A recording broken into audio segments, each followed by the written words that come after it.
Bismillahirrahmanirrahim. Alhamdulillahi Rabbil Alamin. Wassalatu wassalamu ala Rasulillah wa ba'd. Assalamualaikum warahmatullahi wabarakatuh.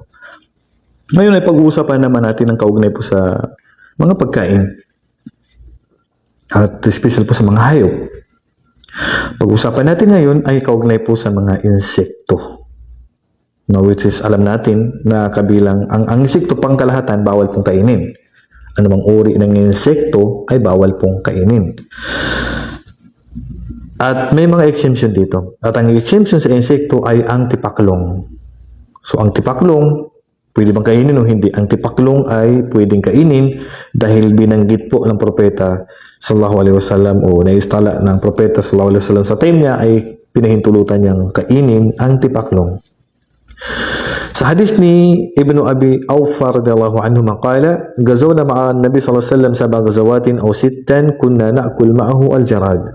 Sabi niya nagdigma kami sa time ng propeta sallallahu alaihi wasallam ng 7 digmaan o 6 na digmaan at sa time na yan ay kumakain kami kasama niya ng tipaklong. Ito ay nasa hadis ni Al-Bukhari at Muslim. So, dito, ang sabi ng ating mga ulama, maaari na kasama nilang kumakain ng propeta sallallahu alaihi wasallam o kasama nila sa time na yan habang sila ay kumakain ng tipaklong. Kahit na hindi kumain dito ang propeta Muhammad sallallahu alaihi wasallam. Ganon din po sa ibang hadith,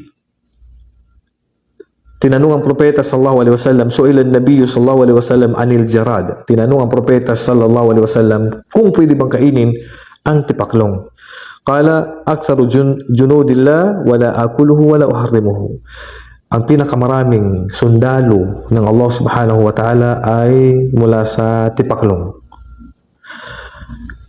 At hindi ako kumakain dito. Sabi ng propeta sallallahu alaihi wasallam, pero hindi ko ipinagbabawal. Ibig sabihin, ang propeta sallallahu alaihi wasallam dito sa hadis na to ay hindi siya kumain o hindi niya kinakain to. So katulad din ng udob, bayawak na hindi kinakain ng propeta sallallahu alaihi wasallam pero hindi naman niya pinagbabawal. O ibig sabihin, mananatili sa original niyang hatol na ito po ay halal. So hindi ibig sabihin hindi kinain ng propeta sallallahu alaihi wasallam ay bawal na. Maaring din niya kinain dahil may dahilan siya, pero kung bawal yan, talagang ipagbabawal ito ng propeta Muhammad sallallahu alaihi wasallam. So, pangkalahatan, ang tipaklong ay kabilang sa mga insekto na ipinahintulot ng propeta Muhammad sallallahu alaihi wasallam na kainin. So, kung kaya mong kainin ng tipaklong, so pwede pong kainin, pwedeng ibenta, walang problema dito. So, wala pong pagbabawal na kainin ang tipaklong.